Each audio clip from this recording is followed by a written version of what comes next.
శ్రీ మహాగణాధిపతయే నమః. శ్రీ మాత్రే నమః. మాచిరాజ భక్తి ప్రేక్షకులందరికీ నమస్కారం.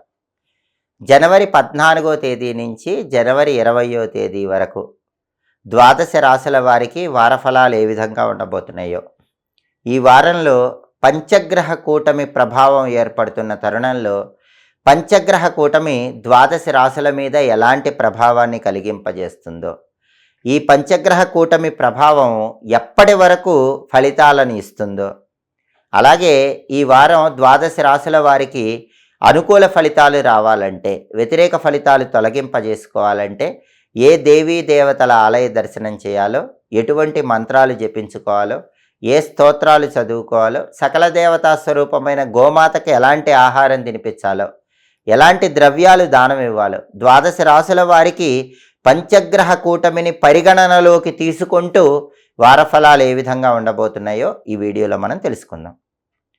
ముఖ్యంగా జనవరి 14 నుంచి జనవరి 20 మధ్యలో వారఫలాలు మనం పరిశీలించినట్లయితే ఈ వారంలో ఖగోళంలో ఒక అద్భుతం జరగబోతోంది. ఆ అద్భుతం ఏంటంటే జనవరి 18వ తేదీ ఆదివారం అమావాస్య. ఆ రోజు సాయంత్రం సరిగ్గా 4:40 ఖగోళంలో చంద్రుడు మకర రాశిలోకి ప్రవేశిస్తున్నాడు.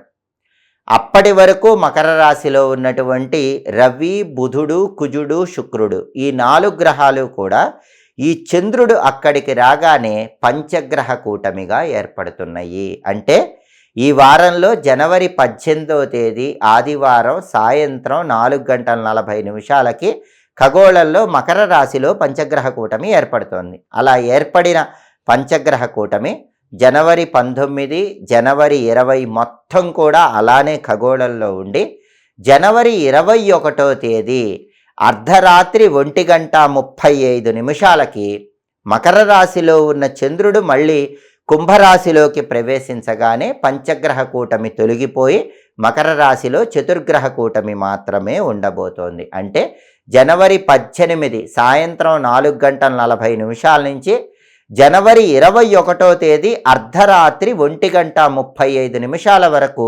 ఖగోళంలో ఉన్నటువంటి పంచగ్రహ కూటమి ద్వాదశ రాశులకి వాళ్ళ రాశి ఫలితాన్ని విశేషంగా ప్రభావితం చేస్తుంది. కాబట్టి ఈ పంచగ్రహ కూటమిని కూడా పరిగణనలోకి తీసుకుంటూ ద్వాదశ రాశుల వారికి ఈ వారం జనవరి 14 నుంచి జనవరి 20 వరకు వారఫలాలు ఏ విధంగా ఉండబోతున్నాయో ఈ వీడియోలో పూర్తిగా తెలుసుకుందాం. తదుపరి మీనరాశి. మీనరాశి వాళ్ళకి ఈ వారం వారఫలాలు పరిశీలిస్తే ఈ వారం వారఫలాలు చూసే 4 గ్రహాలు రవి, బుధుడు, కుజుడు, శుక్రుడు ఈ 4 కూడా 11వ స్థానంలో మీనరాశి వాళ్ళకి అద్భుతంగా యోగిస్తున్నాయి. అలాగే ఈ వారంలో ఏర్పడేటటువంటి పంచగ్రహ కూటమిలో చంద్రుడు కూడా 11వ స్థానంలో యోగిస్తున్నాడు. అంటే మీనరాశి వాళ్ళకి ఈ వారం అఖండ రాజయోగం పట్టబోతోందని చెప్పటంలో ఏమాత్రం సందేహం లేదు. ఎందుకంటే ఈ వారం వారఫలాల్లో చతుర్గ్రహ కూటమి ఉన్నప్పుడు 4 గ్రహాలు లాభస్థానంలో యోగిస్తున్నాయి. ఎప్పుడైతే పంచగ్రహ కూటమి ప్రారంభమవుతోందో పంచగ్రహ కూటమిలో చంద్రుడు కూడా 11వ స్థానంలోకి రాగానే చంద్రుడు కూడా యోగిస్తున్నాడు. పంచగ్రహ కూటమి తొలగిపోగానే మళ్ళీ 4 గ్రహాలు యోగిస్తున్నాయి. దానివల్ల ఈ వారం మీనరాశి వాళ్ళు పట్టిందల్లా బంగారంలా ఉంటుంది. అఖండ రాజయోగం పొందటానికి అరుదైన అవకాశం మీనరాశి వాళ్ళు పొందబోతున్నారని చెప్పడంలో ఏమాత్రం సందేహం లేదు. ప్రధానంగా ఈ వారం వారఫలాల్లో అందులోనూ పంచగ్రహ కూటమిలో రవి 11వ స్థానంలో యోగించటం వల్ల స్థిరాస్తుల పరంగా మీనరాశి వాళ్ళకి మంచి లాభం చేకూరుతుంది. ఎప్పటి నుంచో రావాల్సిన స్థిరాస్తులు పొందగలుగుతారు. ప్రాపర్టీస్ కొనే యోగం ఉంది. విశేషమైన ధనలాభం చేకూరుతుంది.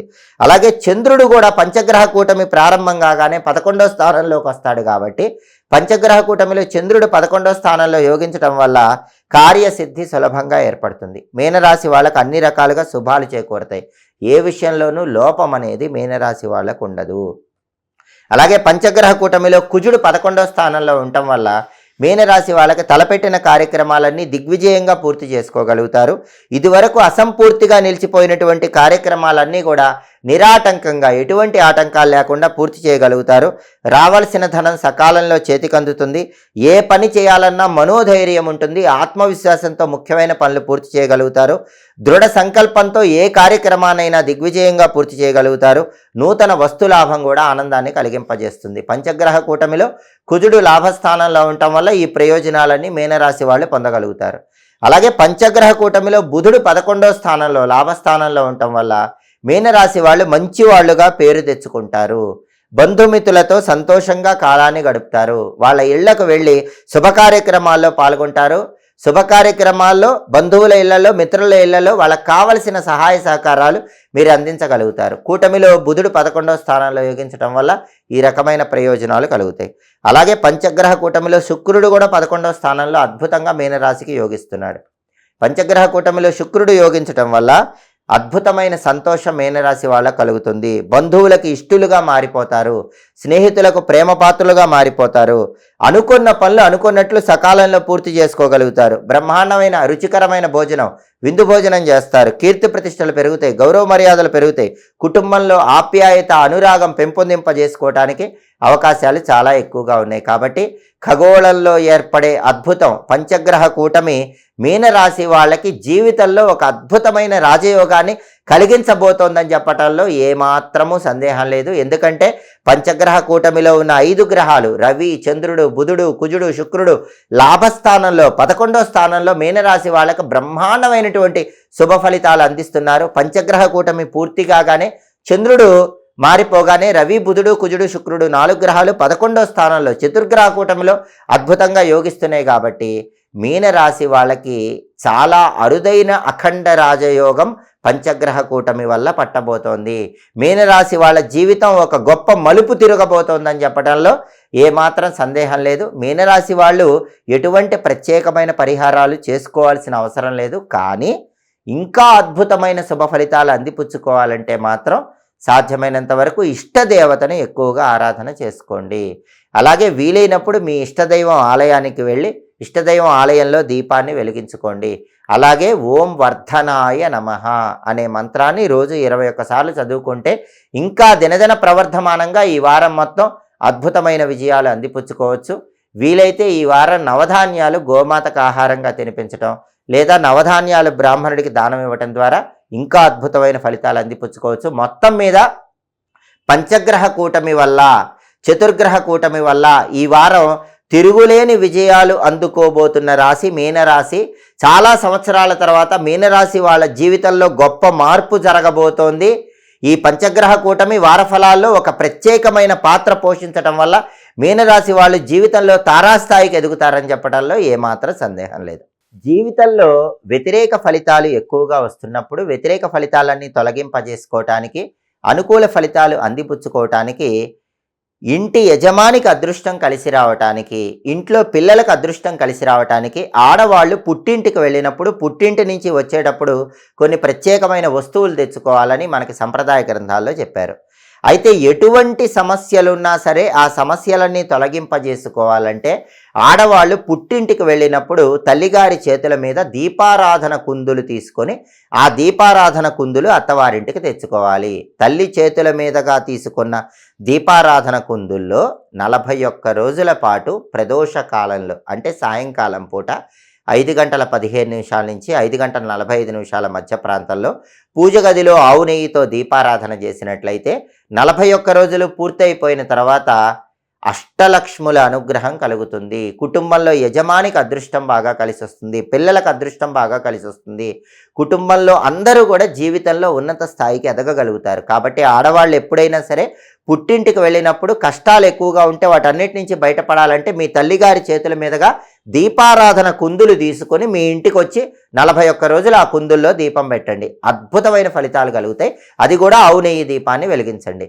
ఒకవేళ పెళ్లి కావలసిన అమ్మాయిలు ఉంటే తల్లి చేతుల మీదుగా దీపారాధన కుందులు తీసుకొని 41 రోజులు ఇంట్లో దీపం ఆవు నెయ్యితో పెడితే మనసుకు నచ్చిన వ్యక్తిని జీవిత భాగస్వామిగా పొందవచ్చు. ఒకవేళ దీపారాధన కుందులు వెండివి తీసుకోవటానికి తగినంత స్తోమత లేని వాళ్ళు మట్టి దీపారాధన కుందులైనా సరే తీసుకోవచ్చు. అంటే మట్టి ప్రమిదలైనా సరే తల్లి చేతుల మీదుగా తీసుకోవచ్చు. అలా తల్లి చేతుల మీదుగా తీసుకున్నటువంటి దీపారాధన కుందుల్లో దీపాలు గనక అత్తవారింట్లో వెలిగించుకుంటే అమోఘమైన ఫలితాలు వస్తాయి. ఖచ్చితంగా జీవితంలో ధనలక్ష్మీదేవి సంపూర్ణమైన అనుగ్రహానికి సులభంగా పాత్రలు కావచ్చు. ఎప్పటికప్పుడు జ్యోతిష శాస్త్ర పరంగా వచ్చేటటువంటి గ్రహాల సంచారంలో మార్పుల గురించి తెలుసుకోవాలనుకుంటున్నారా? ఖగోళంలో వచ్చే మార్పులు తెలుసుకోవాలనుకుంటున్నారా? ఆ మార్పులను బట్టి, గ్రహాల సంచారంలో వచ్చే మార్పులను బట్టి ఎటువంటి పరిహారాలు పాటించాలో తెలుసుకోవాలనుకుంటున్నారా? అయితే మా మాచిరాజు భక్తి ఛానల్ తప్పకుండా చూడండి. మా వీడియోస్ మీకు నచ్చినట్లయితే మా ఛానల్ లైక్ చేయండి, కామెంట్ చేయండి. మా ఛానల్ వీడియోస్ 10 మంది మిత్రులకు షేర్ చేయండి. మా ఛానల్ సబ్స్క్రైబ్ చేసుకోండి. పక్కన ఉన్న బెల్ సింబల్ నొక్కటం మాత్రం మర్చిపోకండి. సర్వే జనాః సుఖినో భవంతు. స్వస్తి.